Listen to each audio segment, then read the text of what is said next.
Ok, darbai prasidėjo.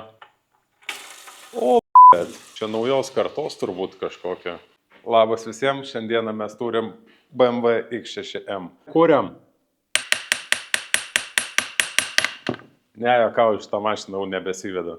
O nesiveda todėl, kad pas bronių garažę buvo daromas stage'as, jis gal truputėlį neapskaičiavo būsto, ko pasakoj iš blokės kylė.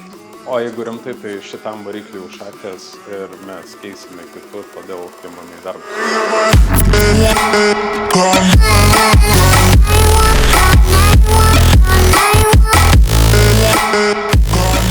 Na ką, variklis jau kaba ir čia mes matome pasekmes. Plyšęs variklio blokas. Na, o ties karteriu dar ir švaistiklis nusprendė pasisveikinti. Turim variklį iš donoro, prieš montuojant į automobilį patikrinsim variklio alyvą, išsuksim filtrą, pasižiūrėsim, ar ten nėra kažko, ko neturėtų būti, išsuksim žvakes ir pasižiūrėsim cilindrų su endoskopu.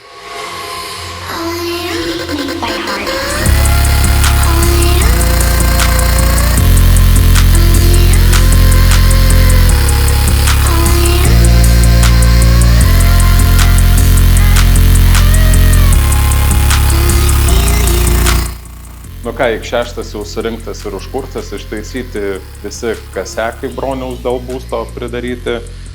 Deja, tų kasekų buvo dar daugiau, bet juos taip pat sutvarkėm. Problemų buvo su variklio valdymo kompu ir galim paklausyti, kaip automobilis dirba.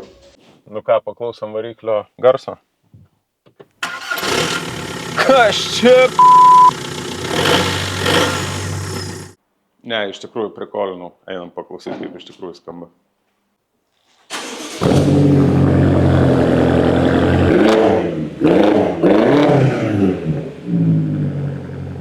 Nu ką, automobilis dirba gražiai ir yra paruoštas atiduoti klientui. Nepamirškite pasekti mūsų Instagrame ir TikTok'e.